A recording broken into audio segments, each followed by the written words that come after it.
Hello, everyone, and welcome to the Tips and Bricks Podcast, where we discuss all things Lego and share some of the community's best tips about those bricks that we all love. My name's Clay, my pronouns are he, him, and I am one of the hosts of our podcast. Today, of course, I am joined by another host, Evan. What's up? Hello. Yes, I'm Evan back again. My pronouns are he, him, and I'm so excited for the episode today. I think you're supposed to say, I'm Evan. Back again. So hype, No? so lit, adrenaline. Exactly. And this week, Evan and I are joined by a very special guest. I bet many of y'all listening already know them. And this is Cam, also known as CoolBeansKam on multiple platforms. You probably know them from their passion for all sorts of awesome fandom. I mean, beyond Lego, but especially Lego. So, welcome to the podcast, Cam. Hi, friends. So I'm Kim. I go by they, them, and I'm a recognized Lego Fan Media ambassador. So I think that's a super cool opportunity that I've been given. And I started out making fun videos on TikTok just during the pandemic, things like that. But yeah, I got into it because, like you said, the fandom and everything. I love being a part of so many different ones. So I think a lot of my content focuses on that, where I kind of just watch something really cool or read something really cool, and then I'm super interested in the characters or the world or the lore. So I start making videos. But yeah, I'm trying to branch out to other things like Instagram, Twitch, YouTube now. And yeah, I've been doing a lot of cosplay recently and like video game streaming and stuff like that. I also write in my spare time because I majored in screenwriting in college. So all of that was a mouthful, but I'm here and I love fun things that are creative. So thank you for having me. Oh my God, that's awesome. I love that you started with screenwriting and that Uh-huh. kind of segued you into the creative space in general. Yes. Do you find that helps you when you're recording for TikToks and stuff? Do you ever write scripts or do you do it off the cuff? What's your method for that? Interesting question because I feel like you would think I would, but I am very extemporaneous in that sort of sense where I kind of just talk about random things and then I catch myself later thinking that I should have written a script. You know what I mean? But I think the screenwriting, like you said, does play into it because when I was in college, I wrote a lot of things that I had to write, but then I realized there are things that I want to write instead. And I've always written since I was younger. I would even write full-length novels and things like that. So I What? feel like, yeah, now that I'm older and I have more say into what I can do, I feel like it does help my content a lot of the ways because like I get to choose what I want to film and what I want to talk about. And that's exciting. I don't know. But yeah, I hope that makes It's sense. exciting. Wait, I'm kind of stuck on these novels that you've Oh written. yeah. Oh gosh. That's such a thing to drop. I know the casual lore. Well, I mean, just like a little bit about that. I really love superheroes. That is one of my favorite fandoms, but especially the X-Men. And I had this weird fixation and obsession with them since I was little. And I used to try to cosplay them and I would make edits and I would edit people to look like mutants and things. And I would always write about things in that world. You know what I mean? hmm So I have a trundle bed and there's drawers under it, and I have notebooks stacked up in there of just novels I've written my entire life. Oh, And then wow. I know like in my computer I have like all sorts of different novels too and Word documents, and then I have like a dozen or more screenplays I've written. Like I have so much writing and I just never publish it. Like I don't know. That is so cool though. I feel like that's Thank one of those you. things where you have time, one day maybe you'll Oh, just be yeah. let me just get around to this and Right? actually put it into a published piece. Yes, I need to do that someday. A goal of mine eventually to write a screenplay for a TV show or something like that. That'd be really cool. Oh my God, yeah. Well, since this is your first time on the podcast, we'd love to ask you a question to get to know you a little better. The Lego hobby can mean many things, from showing at a convention, to building a set with a friend, to mocking from your own collection, to maybe even displaying minifigures. So, when thinking about your own personal experience with the Lego hobby, we'd love to know more about you and what is your favorite part of the Lego hobby? Ooh, wow. I like this question. I think definitely my favorite part is seeing other people's creativity, their builds and things like that, Mm-hmm. and also meeting other people. That was like the number one thing that I loved about joining the Lego TikTok community because there's so many awesome people and I feel like they're so creative. It blows my mind every time. So when I go to conventions, I'm always focusing on like different building techniques and things like that. And I really enjoyed that, as well as the ability to buy sets that represent things that you like. I told you I'm super into fandom. So like any sort of fandom sort of Lego set. say Stranger Things, I have the upside down like house set, things like that where you couldn't otherwise maybe get that as something to display. So it's really cool that you can find things like that in the Lego community. But definitely number one, interaction with people and seeing cool builds is like the number one thing that I love about the community. Yeah.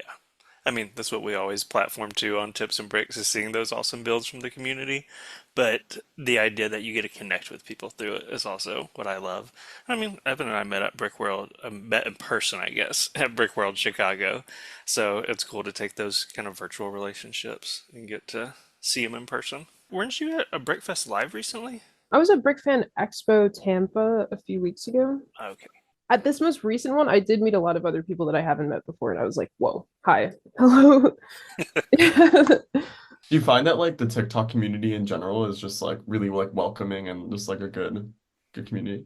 Yes, I will say that I feel like I was so scared coming into the community because I didn't really have much of a public background with Lego. I feel like I just kind of popped up around the pandemic time, and then a lot of other people have made content for years, and they're well known in the community. But I think every single person I've met has been so incredibly welcoming. I truly do not have anything like negative to say about anyone because they've been so supportive too.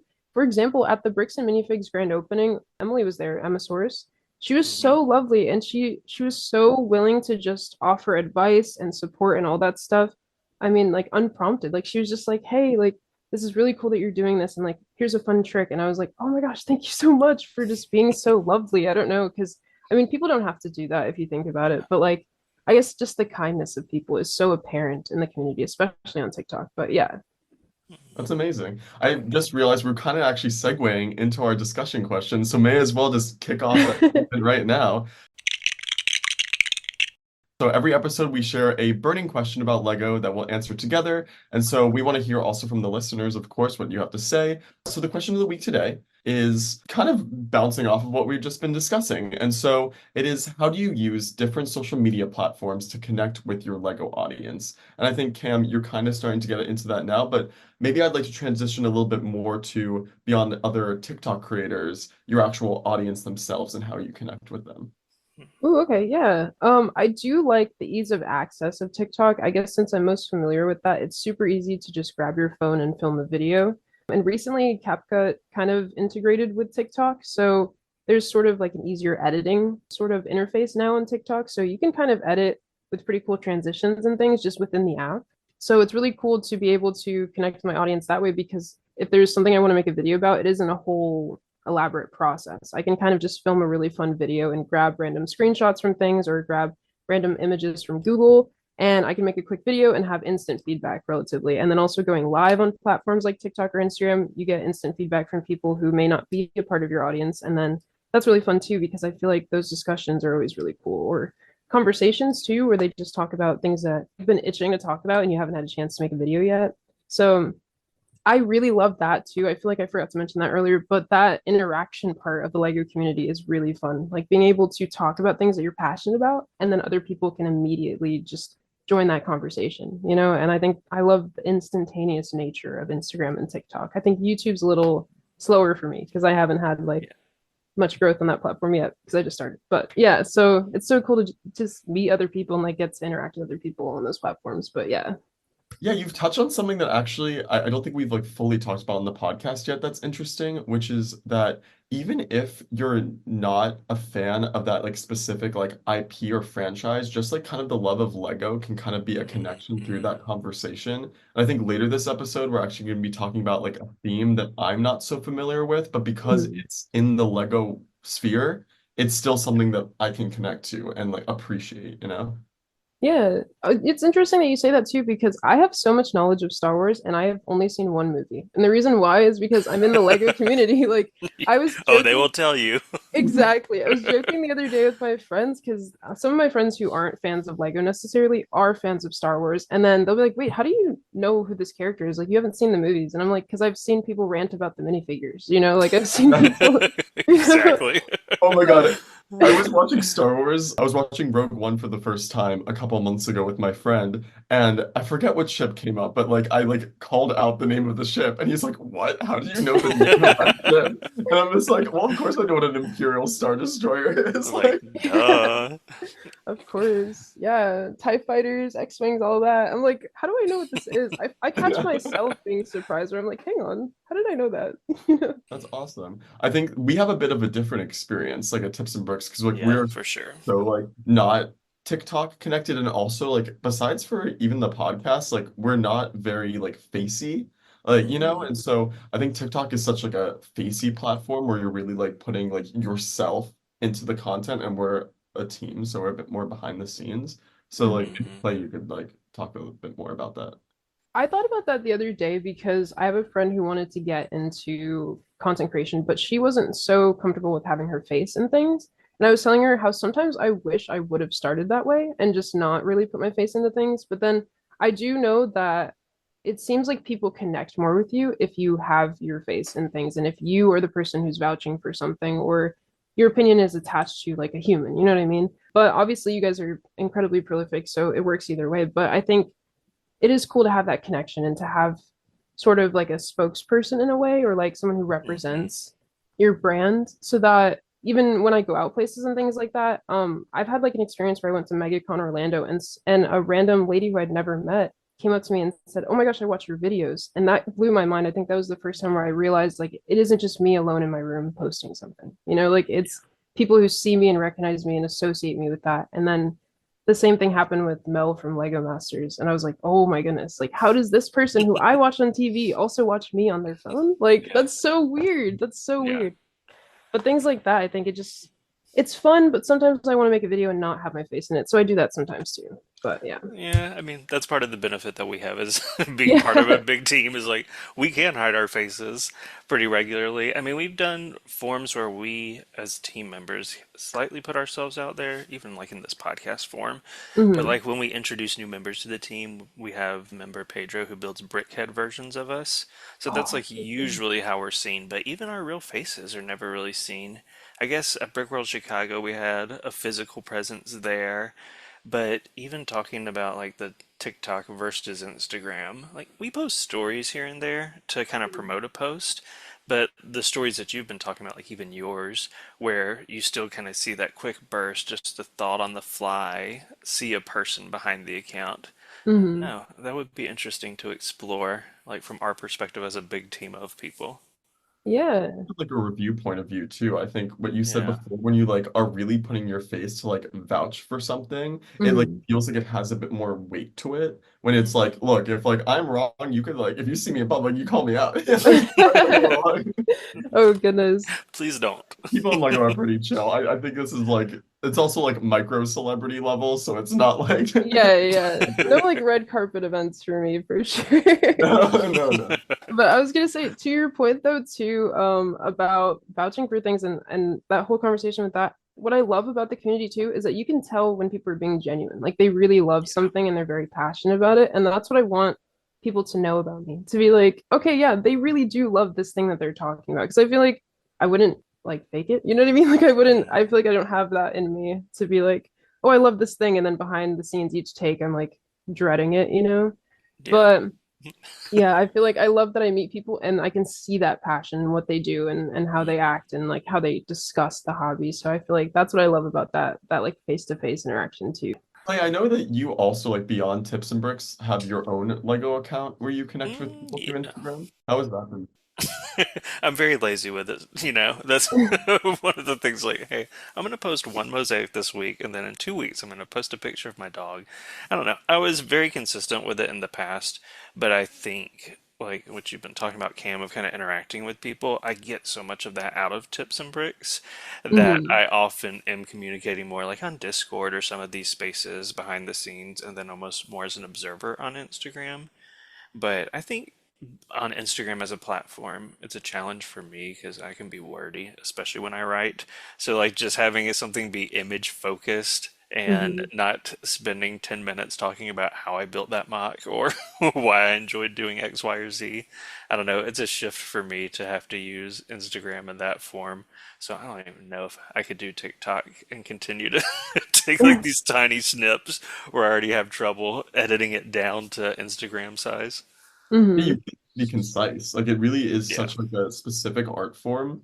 And I feel like I mean it's better than Vine because at least like Vine it's like a 6 second thing. But TikTok Yeah. like you still have to capture people's attention and like nowadays content is so fleeting and Hmm. the way that we view things is just like so spur of the moment and like for better or for worse, I guess. But because of that, I guess it makes it like both easier and harder to make content, I think, because it's like you can be short and succinct with it, but you also have to be very deliberate. Yeah, yeah. But I want to say also, I think most of us also kind of like struggle with that, trying to be concise, because Yeah. there's a lot you want to say, but then like you're saying, the attention thing. I feel like when you even on TikTok, for example, the analytics will show you what point your viewership dropped off in a video. And Mm. then sometimes I'll post a video and it's maybe like 3 or 4 seconds and people started swiping away. So I'm like, how is it that short of a time span that I have to kind of maintain to catch their attention and hold it, you know? So I think that I totally understand that vibe of wanting to shift to longer form content on platforms where that's expected. Like people go to YouTube expecting to watch videos that are going to be longer Mhm. than 60 seconds, you know? So I feel like that's where I'm trying to gravitate toward because I feel like I have a lot to say about stuff and I don't want to have to like limit it or cut out 90% of my videos. So I understand the whole thing about like because I can go off and ramble for a while. So I yeah. don't know. I would say in general, if the Lego community, like we're gonna sit down and build instructions, we probably have a healthy attention span, I would guess, right? Mm. Like maybe. So I think people are definitely gonna eat up your YouTube videos as you get into those long form and get a chance to hear like more of your deep thoughts on subjects. Ooh, Who do you gosh, I hope. your Cam, where do you talk to your fan base mostly?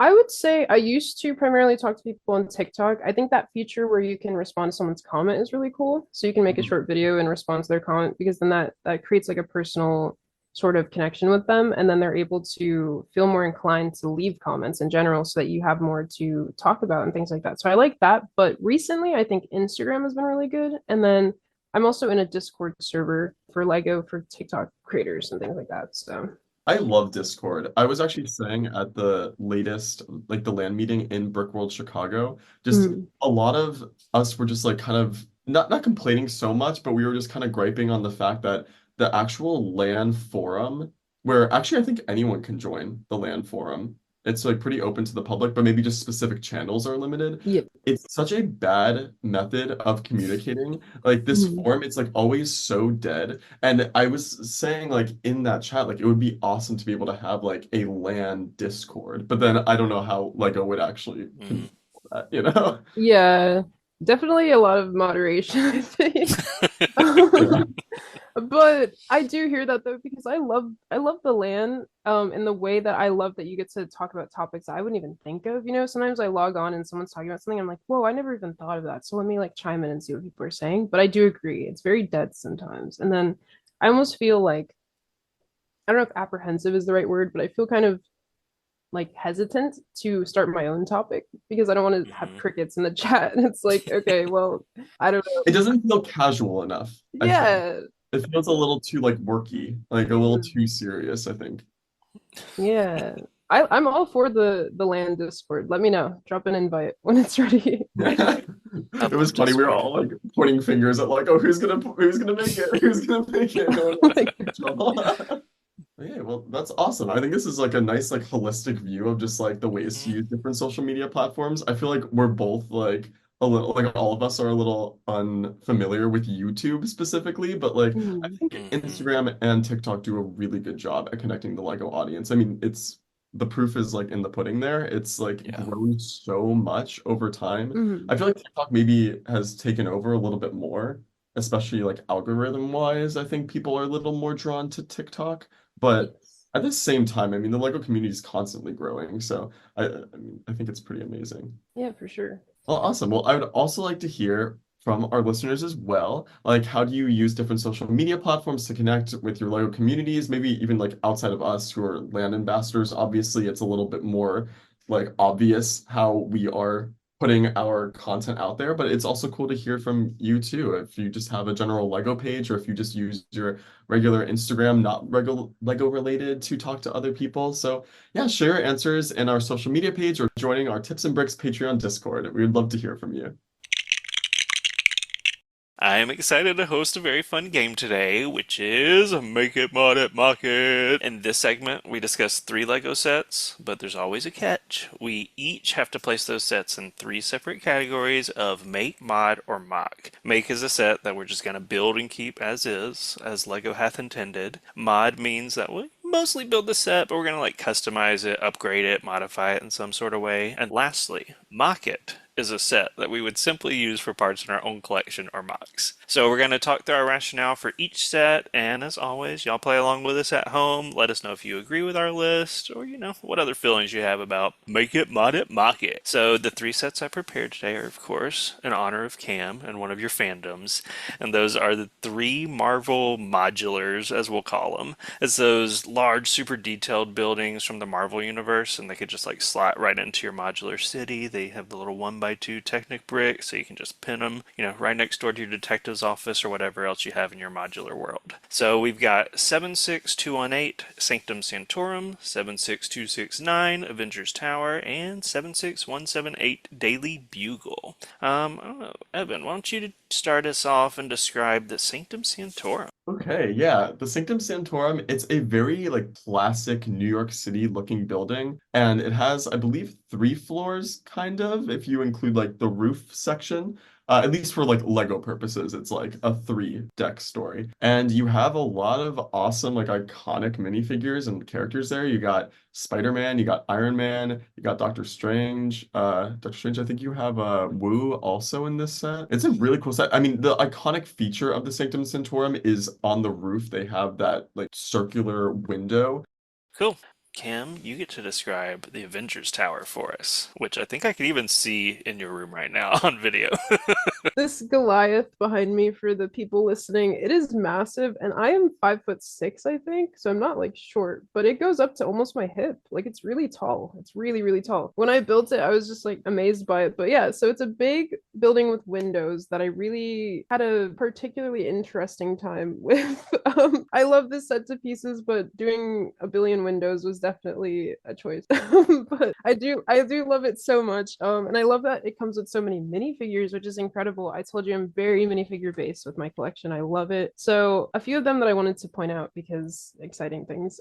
Definitely Vision, because you get a new version of Vision with sort of translucent legs and then like a golden sort of print over them. So really cool. I love that a lot. And then, or not golden, sorry. It's translucent blue and then golden over, sorry. And then also you get a really cool array of different kind of, I would say, shield agents and sort of background characters too, but you get your main Avengers as well, like Thor and Loki and Black Widow. You also get Nick Fury, and I think one of my favorite figures is that you get Kevin Feige for some reason. So that's really cool. And we just have like the real life father of Marvel to have, and he's just drinking a latte and eating shawarma on the sidewalk in my city. I really love that, and I think that it's a great set. It really is. Like, it's huge, it's massive. So if you want something that's like an accent piece in your city, I would get the Avengers Tower and put all the characters all around, hanging off and doing all fun things. But yeah. I mean, it visually is so imposing. I know it technically fits in a modular city, but I'm like, that thing sticks out so tall. Like, it's wild. It almost feels out of scale because of how big it is. But I guess I don't know. That's pretty realistic. So I'll describe Daily Bugle. Speaking of also pretty large buildings, so I think this one definitely doesn't reach to the apex of Avengers Tower, but Daily Bugle is classic skyscraper. Again, a ton of windows up in this as well. This one has more like of a grayscale theme, and so it also just looks like it's coming out of the street of New York City. It comes with a taxi cab, little newsstand. We got the fire escapes. I mean, I do love the color of the fire escape though, because it's bright red, so it like dresses up this kind of grayscale skyscraper. And then there's the ability to kind of like bust it out, so Green Goblin can be flying into the building. It has brick built, or I guess mosaic style lettering that says Daily Bugle up top. And this one also comes with a ton of minifigures, kind of from all across the Spider-Verse. So you kind of get people that I wouldn't have necessarily expected, like the Punisher. You of course get classic Spider characters like Gwen Stacy, but even stuff like Daredevil, Carnage, Blade, a lot of cool characters in the Daily Bugle. So now that we've talked about the 3 sets that we're going to be discussing today, we all have to make our personal list. What are you going to make? What will you mod? And what will you mock? All right, so who wants to start with one of their makes? Like, what's something you're so excited to just make right out of the box?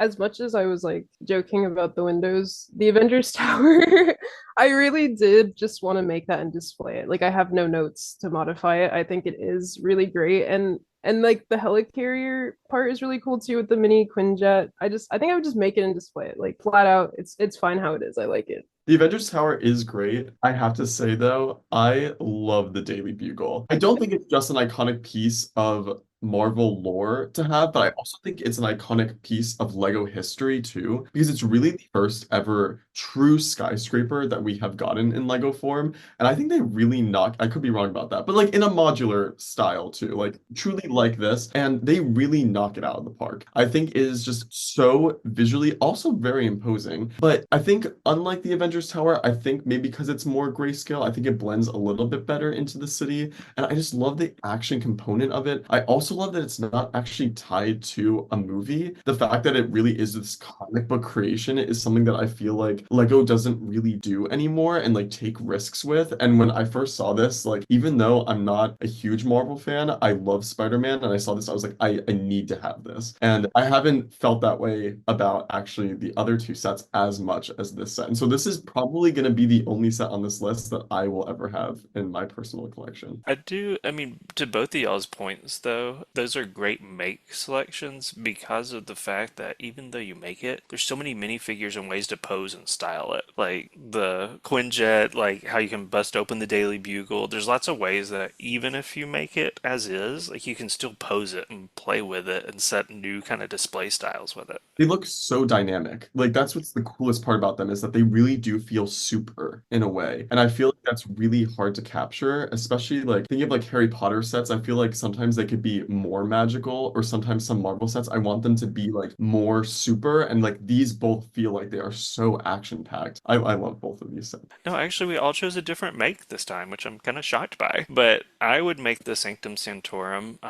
because to me, of all of them, this just fits the most easily into a Lego modular city. Like it already kind of has that sand green and the grays, like these color tones that feel like they would be very natural right alongside the rest of my modular buildings. But I have not built this, but I've heard it has like a lot of cool little Easter eggs and features inside of it. Yes, yes. Yeah. Oh, I was just gonna say real quick, I love that they have so many details like in the bookshelves and also in the rafters of the set, like upstairs behind the bookshelves, there are little Easter eggs from the Marvel Universe. And there's just so many cool things like that. And the artifacts that are upstairs as well, near where they have that window, that iconic window.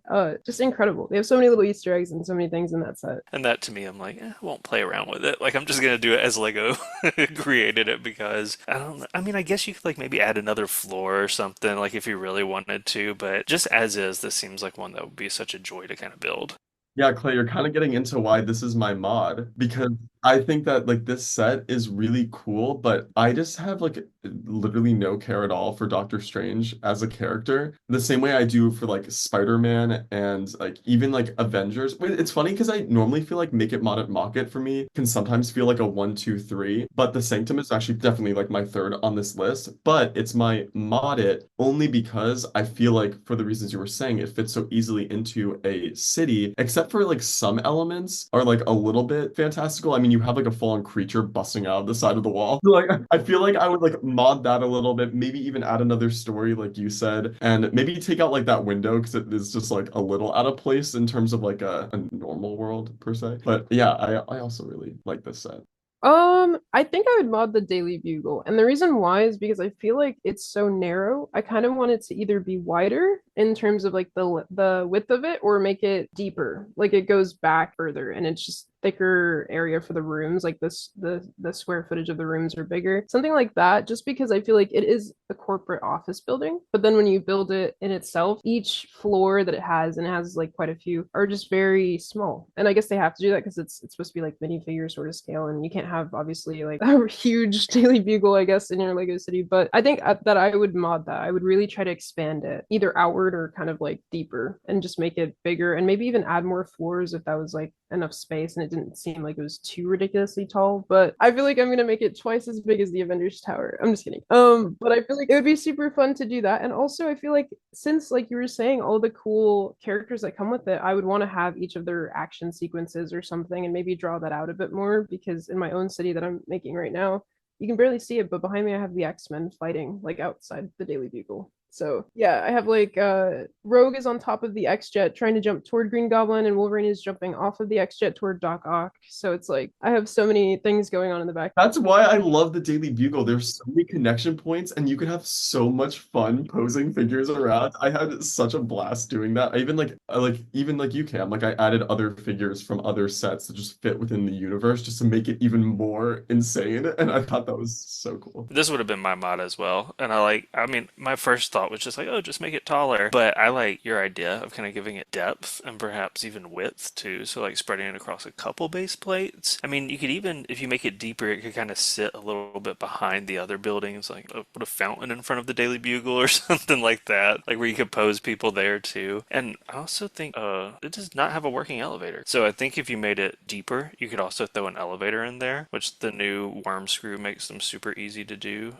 Even using the Harry Potter as a flu powder now. So you can just like have the platform go up and down. So throwing in an elevator, like I feel like this is so beautiful and incredible, and you just almost want to double it up. So yeah, this was right in my mod list too. I would say is it would be cool to have it be a true Flatiron building. Because isn't the Daily Bugle supposed to be a Flatiron building? Isn't it supposed to be actually like on the Flatiron, like the real one in New York? I think that it's, yeah, like either it's there in place of it, or it's some sort of like reference to it, or it's in that area, or it's inspired by it. Because I was reading about that just the other day too, where I was like, whoa, I didn't know that. Because my family lives in New York, so I've been there a billion times. And I was just there last year, like outside the Flatiron building at that Lego store. And I was like, I thought about it, I was like, it does really look like that, or it looks like it could be there in the comic. All right, so then all we have left is mock it. Well, why don't you start us off, Cam? What is the last one then that you're gonna mock, and what are you gonna kind of mock? Like, what would you do with these parts? Okay, so my last one on my list would be Sanctum Sanctorum, and the reason why is because I, like you were saying with the sand green elements and things like that, and also the nougat color, and even the light bluish gray and all of that, I feel like that fits very well into making another type of building or something. So it's kind of in the realm of modding it, but I feel like it would be fun to use those parts to make another building, or to make, I guess, use that color scheme in general to make other buildings. Because that would be really cool. I mean, I love the design of it, obviously, but it would be really cool also to use those parts or those colors to make something else in the city. I think just another modular building, maybe like a modular arcade, which I will die on that hill that we need one. But yes, like I don't know. Yeah, I mean, I would just love that. I would love that so Yeah, I much. mean, even just keeping it as a building, like you're saying, but modding it, you could change it from a corner building to just one that goes straight across, and probably be able to play around so much more with that too. So sand green is one of my favorite colors. So I'm right there with you in terms of always wanting to put it into a mod. Cam, you kind of convinced me actually. I think I'm actually going to switch my answer now. I actually think I would now mod the Avengers Tower because I now realize I don't even know what I would use these parts for. And what you said about the Sanctum makes way more sense than anything I was going to say. So I don't know exactly how I would mod Avengers Tower though. Maybe like add the because it's supposed to be above Grand Central, isn't it? And I've seen people do that in the Lego community, where they put like the station under it, or they expand it, make it wider or taller. I guess you have to do both, or it'll look kind of wonky. So what would you mock the sanctum into then, Evan? Another building, or were you thinking of something different? Yeah, I liked Cam's idea. I love the idea of an arcade actually because I feel like all the different like cool printed and stickered elements could actually be cool like games I could see, especially like those cool world worlds. I could see being like the back or like the underside of like a pinball machine. I was gonna mock the Avengers Tower, even though you're now trying to scare me off of it, Evan. But I mean, those windows is what I'm like. I could use windows in anything, but I mean, you could think of it as like the lobby of a hotel or a hospital. I was also kind of thinking, I don't know, it would definitely not have been the university I went to, but like some type of modern university, like with windows in all the classrooms, like a big open atrium in the middle. I don't know, just the windows themselves are what appeal to me, but I don't need another grayscale building in my collection either, so. I could see a cool like museum of modern art. Ooh, yeah.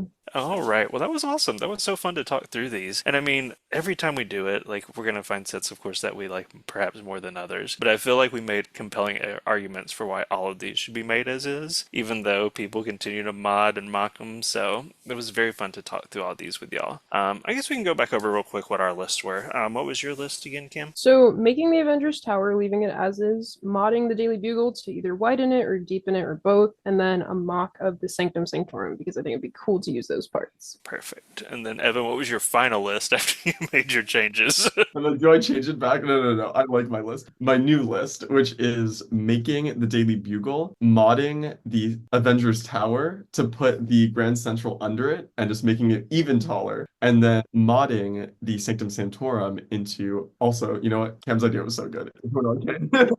And then I just made the Santorum, modded the Daily Bugle. Again, I'm stealing Cam's idea to deepen it, and then also add an elevator shaft to play around with that as well. And then I'm going to mock the tower into some type of, we say museum, university, something that looks all fancy and modern. All right, and if those of y'all listening think we got our choices right or wrong, we want to hear your opinions. And I know I'm opening the door when I say that to Marvel fans, but feel free to share them with us anyway.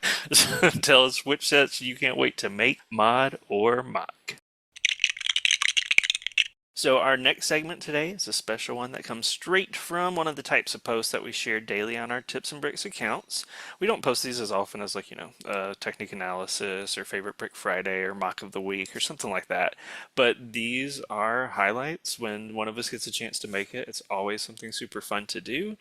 And it is a theme tribute. So those are posts where we kind of dive into a Lego theme, talk about it, and then also share some mocks that kind of exist from within that world. So today I chose a theme that's actually a super recent release, but it's one that I feel like fans have begged for years, and that is Animal Crossing. I'm excited. I was going to say, you are an Animal Crossing fan, yes. Yes. Right? Okay. First of all, first and foremost, thank you to the Lego group for starting to make video game sets because that is like literally half of my life, if not more. But specifically Animal Crossing, I'm super excited about, and I'm glad that you have this little visual here of the characters' names because I'm terrible at remembering who. Same. But I'm so excited that they made these sets, and I'm really excited that they have all these different molds and characters. I don't know what I envisioned when I heard rumors of this happening, but I think they blew it out of the park for that. And then I really do love how they have the printed parts too.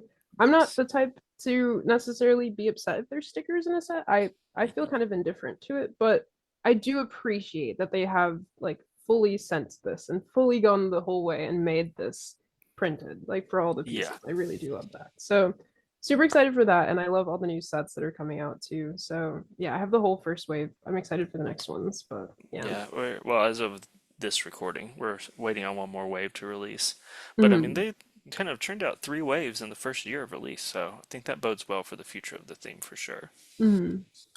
And Evan, I know that this, I'm not going to throw you out under that. I should have framed this in a way that's not like, you know nothing about this. But how do you feel about this theme? Whether I live in the world of just like knowing things. You know what I mean? Like this in like the Rolodex of just like cultural phenomena. Yeah, You know what I mean? yeah. Like it's in the zeitgeist here. So it's like I know things about Animal Crossing. I've played Animal Crossing, like especially like when I was a kid. I remember like my friends having it on their, I want to say their DS. They played Animal Crossing, and I would like sometimes like hop on for them. But people are very protective over their island. And so, like, I thought it was not something you could like there are some other games your friends will like let you play on their DS, and Animal Crossing was rarely one of them. Don't touch my island. I know. Yeah, I would say and I could definitely be wrong here, that the Lego releases seem to be based primarily on New Horizons. And that's Mm. the Switch game that especially like I feel like soared in popularity through the pandemic. That's what brought me to Animal Crossing, that I didn't play games previous to New Horizons. And it's just a basic non-linear, pretty open-ended game. You develop, customize your island, and not let anyone on it, especially Evan. And you get to populate it. No. We have just adorable villagers. And Cam was already talking to about the prints and the molds in this theme, like which are off the chart to me. I will say, like, I love the concept of just a chill game with there's no plot in Animal Crossing, correct? Like you kind of just I like mean, slowly creating your own adventure in a way. Like there's no like end goal. Is there just kind of just it's almost just escape world from under the building. thumb of Tom Nook is the ultimate Yeah, goal, but escape capitalism, escape the grasp of Tom exactly. Crook. But But no, yes, you're right, Evan. yeah, there's not really like an overarching storyline, I guess. Like, I guess some of the goals is just to make your island as best as it can be and like get KK Slider to come through and have a concert. But that's it, Hmm. really. And I mean, we've seen, like we talked about, a few waves of this. There's incredible molds for all these different types of villagers. Like you've got horse, squirrel, rabbit, wolf, KK Slider that we just talked about, Tom Nook as well, the Wilbur the Dodo. So we've got incredible characters, which I personally love. And because, it's Lego, because you can do whatever you want to do with them. They're very modular. I think that's like the appeal Yes. to me about this is that like the game where you are like slowly building your island up from do you start? You know what? I'm gonna ask a couple of questions. Sorry. Do you start from just like your house and then go from there, or do you start with like a village kind of already created? You start with a campsite, really. Yeah. Oh wow, you Which start there's from like actually that one way. of the sets has the little tent as Yeah. well, and then you kind of build everything from there.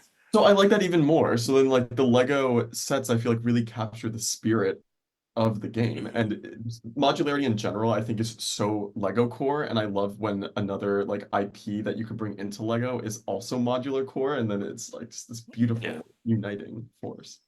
Oddly enough, with the whole modular thing, you know how these sets have those plates that can connect, and Yep. then the same Hmm. thing with the Super Mario sets. Hmm.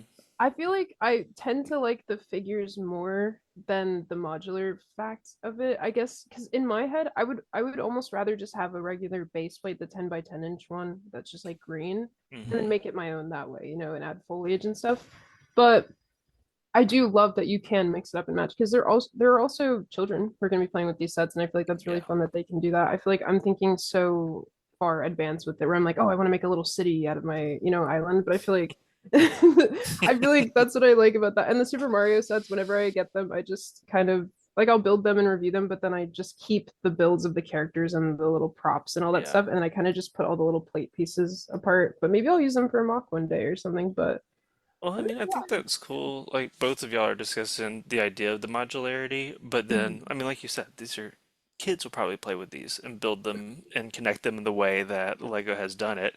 But then from this AFOL perspective, it's like, yeah, we're still gonna also make them modular, but we're gonna do it on base yeah. plates, or like do it in these wider ways and get to use the prints and the molds that we could not have created on our own with our own parts. Yes, yes, for sure. Yeah, it's kind of funny actually, because the first time I was ever like seeing Animal Crossing in Lego form, I just realized the creator is actually kind of funny of this Lego Ideas posting that actually got to 10,000 Supporters? supporters Yeah. and was not approved. It's actually by Tiago Catarino, like the very big Lego Yep. YouTuber and Yeah. previous Lego designer. And so not surprising that this is a fantastic mock because we have a real Lego designer making it, but it's Mhm. kind of what you were describing, Cam. Like it's a bit more of an adult oriented set where you have like a bit more clean edges. It's a bit Mhm. more like rounded off everything, and it just like looks a lot more technique heavy. So, Mhm. Yeah. I do also really like how the characters, some of them have torsos where they don't show, for example, like the color of the character. So you can just take that torso and put different arms and put that on a minifigure, which is cool. Yes. Yeah. Absolutely love that. And that's one of the unreleased ones is the Able Sisters shop. So Hmm. there's like going to be even more torsos, but I love exactly what you're saying because of being able to customize, so like dear to Animal Crossing and to Lego, that being Hmm. able to swap these things around, like the recent D&D figures, like is super Yes. important. Are Yeah. you two like when you two look at the minifigures, do you have a favorite minifigure and does it relate to your favorite character that's in Animal Crossing? Ooh. Ooh, I'm overrun with hippos, so I am desperately waiting for a hippo to be released. But then also in the upcoming wave, Celeste is an owl, so I'm very excited to get my hands on an owl as well. No, yeah, for sure. I like that you brought up one that's like coming up because I obviously don't know the plans for the future of the Animal Crossing waves, but I want Flick, like the character that's red that has the net, that like the bug Oh per yeah. yeah, I want them so badly. I feel like they are who I am, like very emo, very, you know what I mean? Just like kind of brooding, giving Raven from Teen Titans energy. Like that's Oh, who I need. So I was like, whatever I set do that love Flake. I I love know. Raven. Could they reuse Groot? They would no, they would make a new mold. I was like, could you use a Groot head mold as Flick? Because it feels like it's in the ballpark, but nah, I want all new molds for everything Animal Crossing. Yeah, all new molds, and they've shown that they'll definitely do something like that. So I'm hoping they don't leave out that character because I want them, like I need them, and I feel like Yeah, that would be who I'd want on my Lego island. great call. Great Something we call. haven't touched on is the fact that this theme is also Fabuland reincarnated. Yeah. Yes, 100%. Hmm. And like we just have to just like say that. Like this is like it's like the elephant in the room. I mean, it really is. It's like this century's Fabuland. And those old Fabuland figures, I love seeing some of the people who mock with them. I Hmm. know at Film from the Block has used them quite a bit in some previous posts. I think even they're doing like a pirate series now where they're making little pirate crews. Oh And I'm pretty sure I've wow. seen some of the Fabuland characters in there if I'm not mistaken. So I love that like AFOS continue to mock and create stuff with Fabuland, and now Lego's just like, okay, sure, we'll give you all some modern Fabuland stuff to play with too. True, true. And Maticus Bricks. And Yes. Oh, yep. I always see his videos and I'm like, I wish because I honestly didn't really know much about Fabuland until he started Hmm. making videos. And I was like, wow, I didn't even know this was such a prolific theme. Like, I guess it was before my time, but Well, yeah, I was gonna say if anyone joined the, the hobby in the past, what, 30 years? It's probably even, mhm. no, it's probably closer to 40 years since they've done Fabuland. So it's definitely something that not everyone is aware of until we get awesome creators like Maticus or Fem from the Block Mhm. who kind of remind us of it. Yeah. I guess, I mean, we've talked a lot about Animal Crossing, some of the things that we could do with mocks. I know even one of our team members, Bethany, was part of a collaborative Animal Crossing build at Brickworld Chicago, and I'm sure that we'll continue to see like more collabs at a lot of conventions too. But before we wrap up this, you're a video game person, Cam. So, what are some of the other video game franchises that you want Lego to dive into? Okay, I'm so glad that you mentioned this. Because I really love The Last of Us. And if you follow Forstud does a lot of, I guess, renditions of different things that they would like to see as sets. Like I've seen Stranger Things sort of sets or just brickheads too that they mock up digitally too, which is really cool. But they made some Last of Us renditions, and some other creators also made some really cool Last of Us mocks. And I feel like that would be really cool. They used which piece was it? I think it was the bird nest sort of piece to kind of represent the fungus too, which was Mm-hmm. cool. Mm-hmm. Um, and then there's also we have the Netflix show Arcane, which is based off of League of Legends, which I never personally played, but my brother was obsessed with that game my whole life, basically. So I heard about it like by proxy, I was there. But I think the Arcane show itself is so deserving of Lego sets. I think they could have so many cool things with that. And then we just got the Legend of Zelda Deku Tree, which I'm currently Oh, building. So yes. super excited about that. I hope we get more Legend of Zelda sets in the future. Pokemon, I know, is currently under the grasp of another company, but Oh, um, yes. Evan has some of those sets. Shh. I know. Hush hush, but yeah, I would absolutely love that. I have some models from other like companies of Pokeballs, but that would be really really cool to have sets for Pokemon and have like molds created for the little Pokemon. I think that'd be really cool. And Yeah. then finally, I know I prepared like a whole laundry list, but finally I was gonna say Kingdom Hearts, and I have my Keyblade behind me. You can't see it, it's on the other side of the room, but Kingdom Hearts was a game that I hold like near and dear because I played that on the PlayStation 2, I think it was, way back in the day, and I grew up with that game. And then I think it could fit so well into Lego because they already have the rights for Disney. So I feel like if they could segue and do a Kingdom Hearts sort of journey, they could have Sora and then all the different characters from Disney and just incorporate that. But it's kind of anime-esque, and I don't know how Lego is going to go into that with the whole Dare I anime. say, I think the best way to handle a Kingdom Hearts just license Mm-hmm. in the Disney CMF4, just give us a Sora because Right. Oh, that already would be given so us easy. it would be so easy. Like they already have so many just great sets that you can turn into a Kingdom Mox like style mock, and Mhm. so many great Disney minifigures that they honestly don't need to reproduce necessarily in Kingdom Hearts sets. But Sora is just like such a missing element here. Yeah. Like, we Right? need Sora, so Yes, absolutely. And then we already have Minecraft, and I'm obsessed with Minecraft. So, Yeah. yeah. and then we Minecraft and have, Lego is like just like the perfect I interlock. know, Yeah. I know, and it's weird that when they first came out, I was kind of hesitant, where I was like, do I really need that? And then I realized, like, of course I need that, and then I bought too many. You know, Um, one thing Minecraft did recently, though, with kind of a return to micro scale, is mhm. something that I would be curious if Animal Crossing would do in the future. Either do like a micro island that's super Ooh. customizable, or even like the Fortnite, the Peely, Mhm. that's like more of a brick built statue. Like, I would have a brick built Tom Nook sitting on my desk, always glaring at me and waiting for some bells. But like, I feel like Animal Crossing could also expand beyond minifig scale. Mhm. Yeah, I mean, you know how in each theme we kind of get our 18 plus style sets? I'm curious to Hmm. see if they'll do something like that with Animal Crossing, where it's kind of like more of a display set, or Yeah. it could have some functionality too, but I just feel like that'd be really cool, like you said, a buildable Oh my figure. God, it would be so smart for them to do UCS versions of some of like the sets they've previously done. So you can get a UCS. Does Isabella have a house or something? Like, like Like the town Town hall, services, yeah. yeah, oh yeah. yeah, yeah. I don't know. But that would be so cool to like get those buildings. Like imagine if there was like even if it was like bi-yearly, like once every like 2 years, you just like had like very iconic locations just in UCS form. I like that Oh, would and make it modular, right? So it could oh connect of to course. yeah, Oh, because Blather's Museum, I know we already had a museum, yes. so they might be hesitant about making that, but I feel like a Oh, modular Blather's Museum, would be cool. that would be really incredible. I also Mhm. want you to name Lego sets for themes you don't know, Evan. So it would be UCS, Isabel's house? Question mark. Just like put the question mark right on the box. It's This buildable is what we're too. gonna do with the Lego movie. Oh my goodness. UCS, oh my God, what's Emmett's UCS Emmett's apartment? Hey, you're learning. You know the Do you name have an of the apartment? character in the Lego movie. Yeah, he did have an apartment. Oh, look at me. Alrighty, well, unless we have any final thoughts about Animal Crossing, I really enjoyed this discussion. It was fun to talk about it and the different ways that Lego could take it in the future. I mean, y'all have definitely given me some mock inspirations too, though. I don't know. I mean, I guess Mhm. I should start planning for Brick World 2026.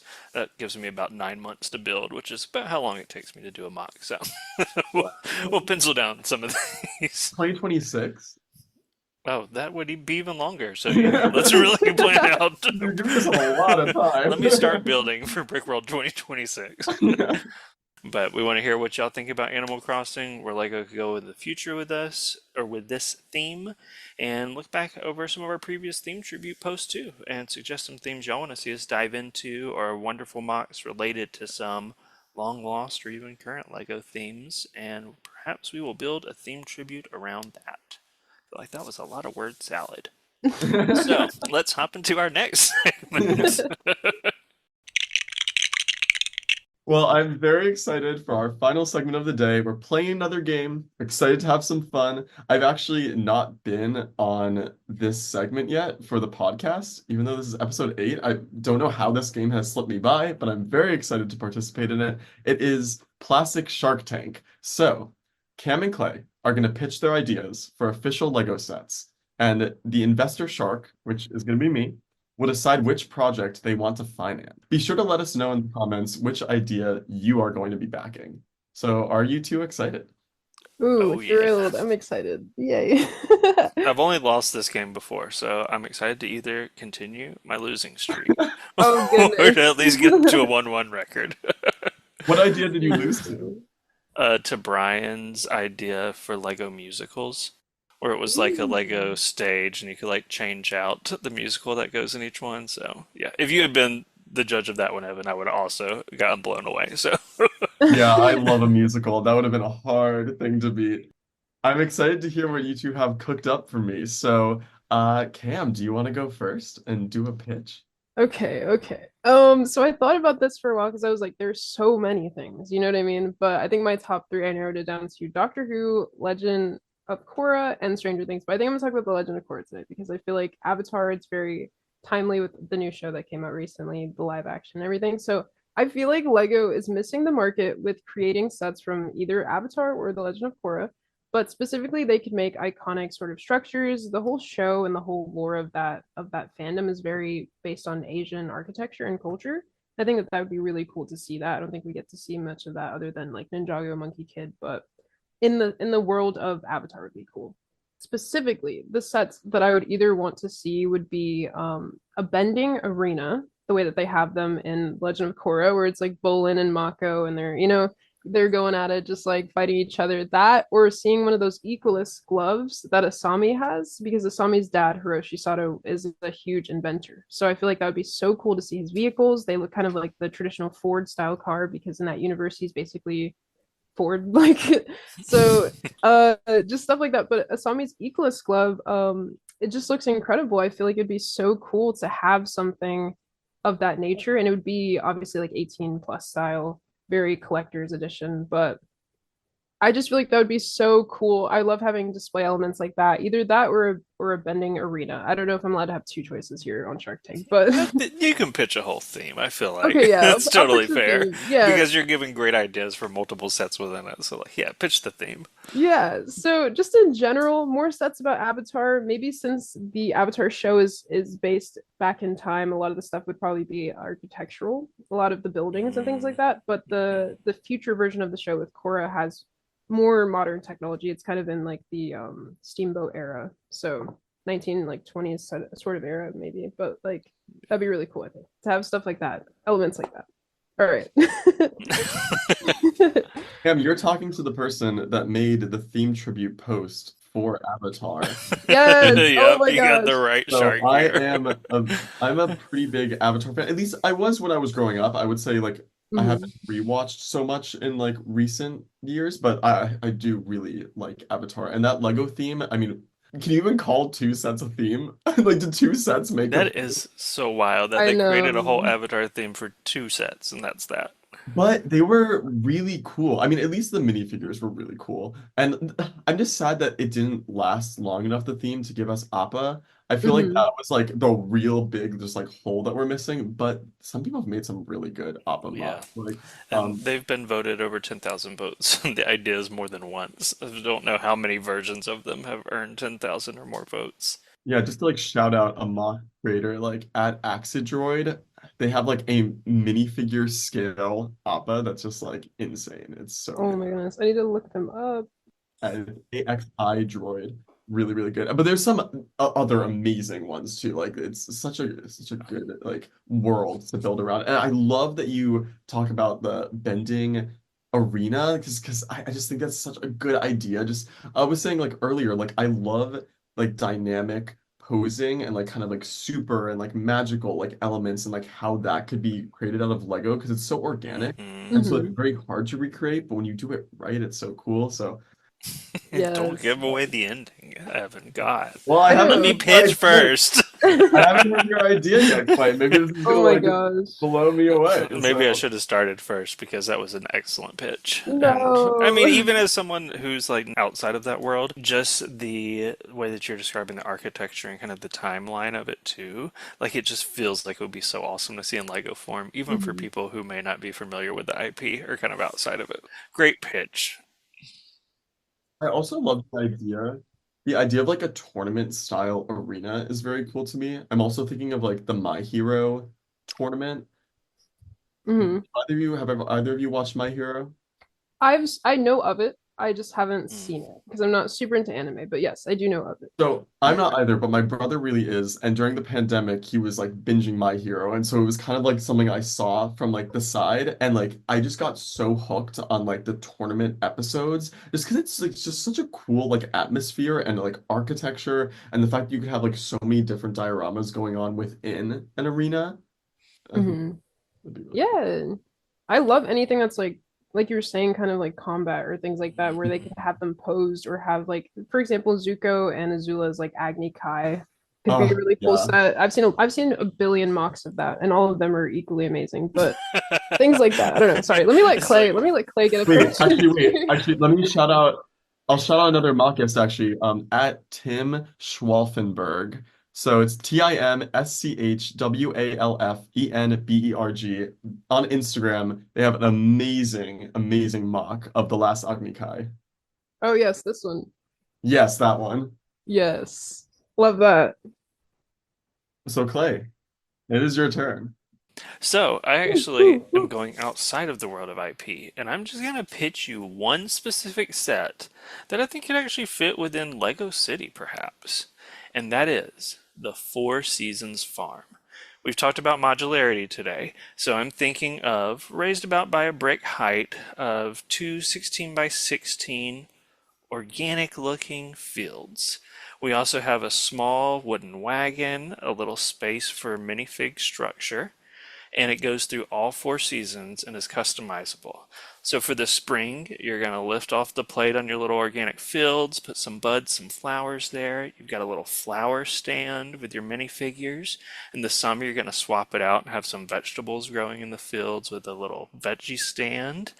In the fall, it can become a pumpkin patch. You can grab a cup of hot cider at your little minifig stand, take a hayride in the wagon on the farm, and then in the winter, of course, we're going to cover it with snow, have a tree farm, so you can come out to the Four Seasons farm, chop down a tree, make yourself a wreath, and get a cup of hot chocolate at the little roadside stand in front of the farm. Yay! This, this is great. Wait, my only question is it just the field, or is there also a building associated to connect it into the modular line? The I was thinking that the building is more like a stand rather than like a full farmhouse or like a full stable, just in terms of thinking of like part count and reasonability. But I would totally make it a modular where it could slot into like maybe the fields are fenced behind this little roadside stand that can be a flower shop, veggie stand, whatever else that may be. You know what I like about this? I feel like you don't see a lot of just pure landscaping, even mocks. Like there's always usually like an action scene component to it, or like some sort of IP component, or some sort of like building component to it. Like just have just a field of nature, I think is it's a really cool idea. Well, I mean, yeah. Sometimes I've seen at conventions, even in our peach lug display, like they have definitely done just some a modular of greenery, like with grass or something that looks like that. Of course, it'll be side by side with a farm building or with a city or something like that. But yeah, I've seen some mocks, especially in big displays or train displays, where people will tend to do some The background Greater Florida landscaping. Lego user group also does Hmm. that too, where they have like either a train or like the Disney castle, but they'll put flowers and foliage and have like a lot of base plates, but they won't be Hmm. empty. They'll kind of be sporadically placed with different foliage and things like that. It was just a row of houses, but in front of it they had like cornfields and cool things, and like they had bricks and stuff, but it was cool houses. I'm sure they have it on their page. G Flug, I think, is something related to that.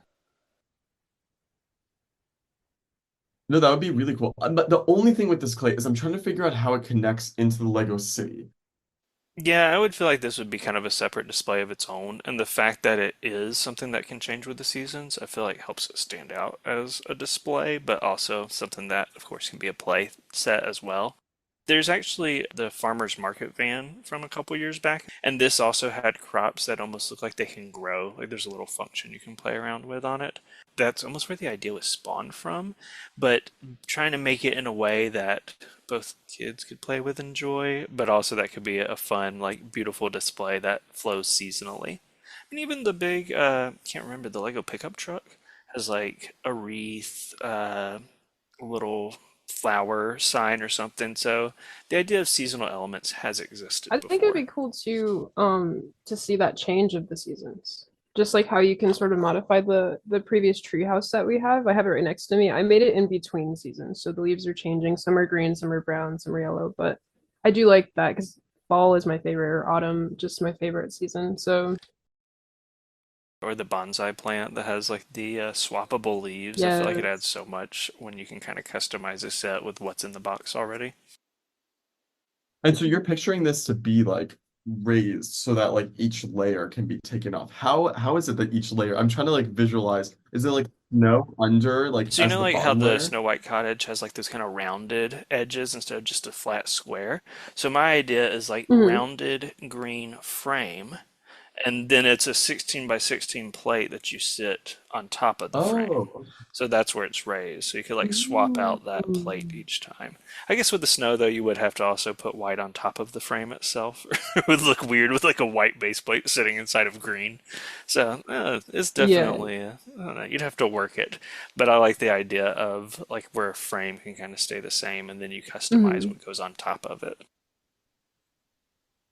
Ooh, okay. This is a hard decision because I love the idea of a nature scene. Actually, currently like working on the beginner series for Tips and Bricks. We're doing the whole landscaping series.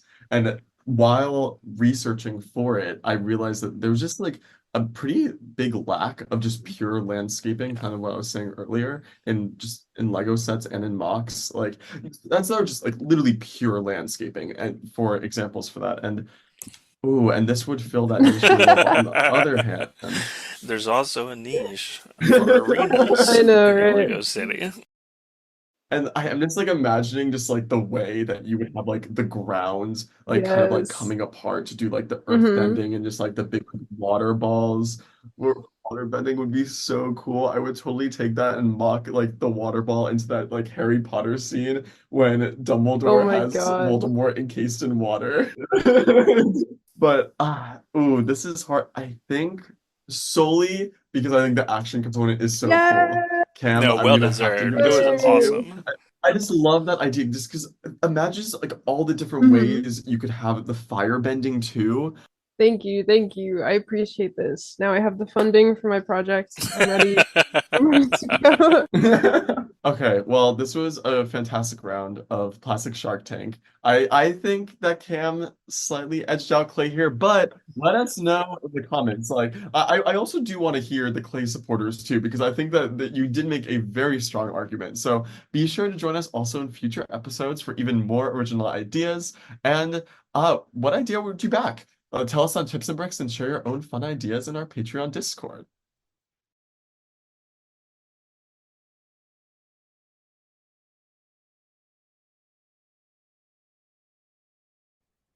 All right. Well, that's all we have for today's episode of the Tips and Bricks podcast. Thank you all both for being here with us today. It was super fun. I feel like we talked about so many different things. Do you have any final thoughts or projects you're working on? I know you talked about your YouTube channel. Anything else you want to share with us, Cam? So yes, definitely getting into YouTube. I'm doing cosplay. You can check that out on Instagram if you'd like to. I do post on there, but I also am planning to do little skits and things on TikTok with my cosplays. So that's what I've been up to and mocking things. I recently displayed my first mock at a convention, so I'm going to continue to do that and show off new mocks in the future. And I'm building my Marvel City.